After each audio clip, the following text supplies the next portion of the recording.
ഞാൻ വിളിക്കാൻ നിൽക്കാത്തില്ലേ? ഞാൻ കേക്ക് നിങ്ങൾ മോള് വല്ലവരോട് ഒളിച്ചോടി പോയത് നിങ്ങൾ മൂത്തമ്മ എന്നോട് കാവൽ കൊടുത്തിരിക്കുക. അതിന് നിങ്ങൾ ഏറ്റവും വിട്ടിട്ട് കാണാൻ പറയുന്നത് കേട്ടാ.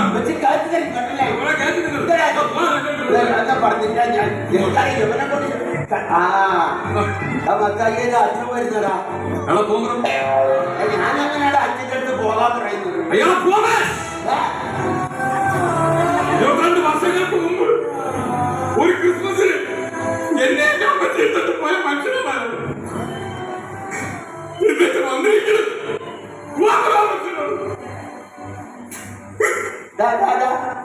അഭിനയം നിർത്തടാ. എടാ ഇടവകയിൽ അച്ഛൻ വന്നെന്നാണ് ഞാൻ പറഞ്ഞത്.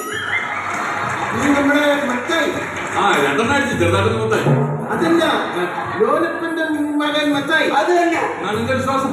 നിന്റെ വിശ്വാസം നിന്നെ രക്ഷിക്കട്ടെ. നിന്റെ എന്നോട് പരാതി പറഞ്ഞു. ഈ കുടുംബമായിട്ട് ഉത്തരവാദിത്തമില്ല. വഴി വെച്ച ജീവിതം വേണം പറയുന്നത് കേട്ടു. നീ വിശുദ്ധ പ്രമാണം വരെ കൊണ്ട് കഷ്ടപ്പെടുത്തി പറയുന്നത് കഷ്ടപ്പെടുത്തിയോടാ. സാധാരണ കൈ വെച്ചിരിക്കും നാളെ എന്ത് എന്റെ പ്രമാണം. വിശുദ്ധ പ്രമാണം എന്ന് പറഞ്ഞാൽ ബൈബിൾ. ഓ ബൈബിൾ. ബൈബിളിനെ കുറിച്ച് എനിക്ക് ഒരുപാട് അറിയാം. ബൈബിളിനെ കുറിച്ച് നിനക്ക് എന്തറിയാം? അയ്യോ 13ാമത്തെ വയസ്സിൽ പച്ച വെള്ളം പോലെ അരക്ക് കളിക്ക് കുടിച്ചത്. ബൈബിൾ എടുത്തുള്ളത് ഞാൻ ഇവരോട് ബൈബിളിൽ ഒരു ചോദ്യം ചോദിക്കാം. ആ ബൈബിളാണ് അരച്ച് കളി കുടിച്ചത്. ബൈബിളില്ല. ഞാൻ ബൈബിളിൽ നിന്നോട് ചോദ്യം ചോദിക്കാൻ ഉത്തരം ആദാമിന് എത്ര മക്കളുണ്ട്? 3. ഇതാ ആദാമിന് 2 മക്കളെ ഉള്ളൂ. ഒന്ന് കായേലും ഒന്ന് ഹാഗേലും. അപ്പൊ അതോ ആദാമിന്റെ എന്നോടാണ് ചോദിക്കുന്നത്. കലികുമാറിന്റെ പടത്തിലെ കറിയപ്പ പിടിച്ചു വന്ന് ഇവനോട് പറഞ്ഞിട്ട് കാര്യമില്ല. മക്കളൊക്കെ വല്ലതൊക്കെ തരുന്നുണ്ടോ? അപ്പൊ മൂത്തവൻ അമേരിക്കയിലല്ലേ, അവ ഒന്നും തരാറില്ലല്ലേ. പിന്നെ ഇളയവൻ അവന് ഇടയ്ക്കിടയ്ക്ക് തരണം എന്നുണ്ട്. ഞാൻ കൊള്ളാതെ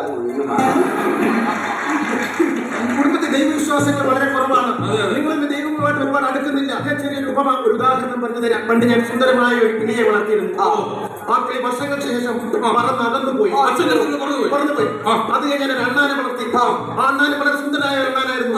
അത് വളർന്ന് വന്നപ്പോൾ അത് എങ്ങാണ്ടോട്ട് ചാടിപ്പോയി. അത് കഴിഞ്ഞ് ഞാൻ ഒരു മരം വളർത്തി. അത് ചാടിപ്പോയോ? മരം വളർത്തി. ആ മരം പടർന്ന് പന്തലിച്ച് വലുതായപ്പോൾ വർഷങ്ങൾക്ക് മുമ്പ് പറന്നുപോയ കിളി ആ മരത്തിൽ വന്ന് ചേക്കേറി. ചാടിപ്പോയ അണ്ണാനും ഈ മരത്തിൽ വന്ന് ചേക്കേറി. ഇതിൽ എനിക്ക് വേറൊരു കഥയുണ്ട്. ഇതേപോലത്തെ സിറ്റുവേഷൻ ബൈബിളിലാണ്. എന്റെ ഒരു കൂട്ടുകാരൻ ഞാനൊരു വീഡിയോ വാങ്ങിച്ചപ്പോൾ അവൻ അതൊക്കെ പോയി ഷിബു. പിന്നെ ഞാൻ ഒരു മിക്സർ വാങ്ങിച്ചപ്പോൾ രതീഷ് അതെടുത്തിട്ട്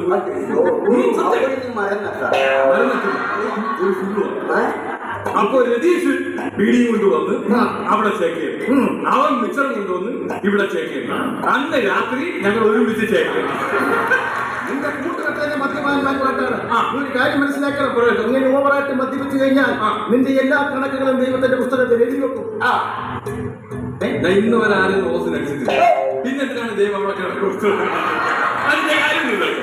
എന്റെ പൊന്നു മത്തായി, നിന്റെ ശ്വാസത്തിന് വരെ മദ്യത്തിന്റെ മണമാണല്ലോടാ. നീ എങ്ങനെ സുഖത്തിൽ പോകൂടാ? ഇവിടെ നിന്ന് ശ്വാസം പോയിട്ടല്ലേ നമ്മൾ സ്വർഗത്തിൽ പോകണം. പിന്നെ അവിടെ ആരുമില്ലല്ലോ. അവനാണെങ്കിൽ പാട്ടും കൂത്തൊന്നും പറഞ്ഞ് ഇങ്ങനെ നടക്കുക. ഈ ഇടവകയുടെ ഒരു പൊതു ശല്യമാണ് കേട്ടോ. അവരുടെ നാട്ടിനോട് മാത്രമാണ്. അച്ഛൻ അവനൊന്ന് ഉപദേശിക്കണം.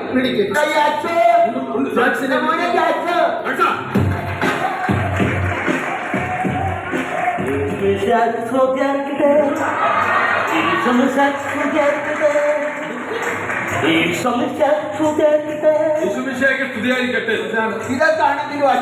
എന്റെ കുഞ്ഞിൽ ഇന്ന് വരെ ഇടവകയിൽ പാടാൻ ഒരു അവസരം കൊടുത്തിട്ടില്ല. അരിയാപ്പാപ്പൻ അങ്ങനെ മാത്രം പറയരുത്.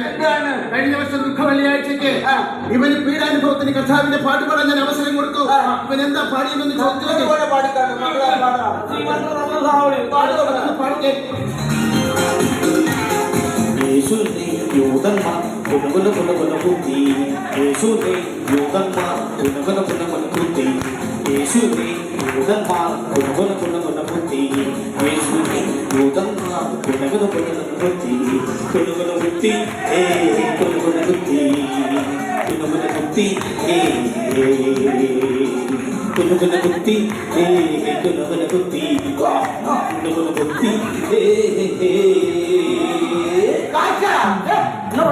ഇവ പാടി തീരെ ഇടവകയിലെ ഒരു സംഘം ആൾക്കാർ പിച്ചാത്തിയോടെ എന്നെ കുരുവിനെ കുത്താനായി.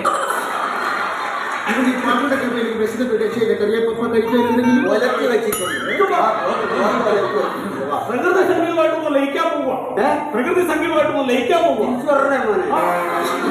എന്റെ നേരത്തെ അമേരിക്കൻ അച്ഛൻ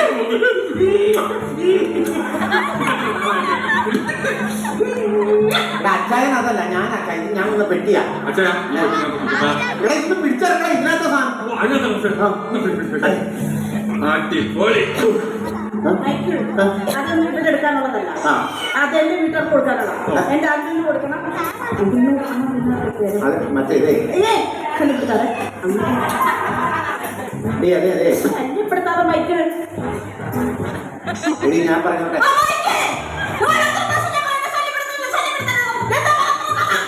ആദ്യം 2 പ്രാവശ്യം ശല്യം ചെയ്തില്ലേ, അതിന്റെ സോറി പറയാൻ വന്നതാ. അമേരിക്കയിലാണെങ്കിൽ നാട്ടിലാണെങ്കിൽ നിങ്ങൾ അതൊക്കെ പോട്ടെ. എന്റെ അപ്പച്ചൻ നോക്കുന്നുണ്ടോ? അപ്പത്തിന് ഞാൻ നന്നായി തോന്നുന്നുണ്ട്. ആണോ? സമയാസമയം മരുന്നും ആഹാരവും എല്ലാം കൊടുക്കുന്നു. പക്ഷെ മരുന്ന് കഴിക്കുന്നില്ല അച്ഛാ. മരുന്ന് കഴിക്കണല്ലേ? മരുന്ന് കഴിക്കുന്നില്ല. ഇപ്പൊ ഞാനിപ്പോ ഉദാഹരണത്തിന് ഇങ്ങനെ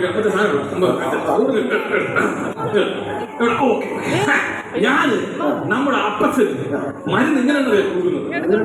എന്റെ ഇവിടെ അരിച്ചൊരു ഒഴിഞ്ഞ കുപ്പിയുള്ള ആ കുപ്പിയിൽ മരുന്ന് ഒഴിച്ച് ഞാൻ മിക്സ് ചെയ്തു. എന്നിട്ട് അപ്പച്ചന്റെ മുമ്പ് കൊണ്ട് അപ്പച്ചന് പറഞ്ഞു, അപ്പച്ച നോക്കിയാണ്.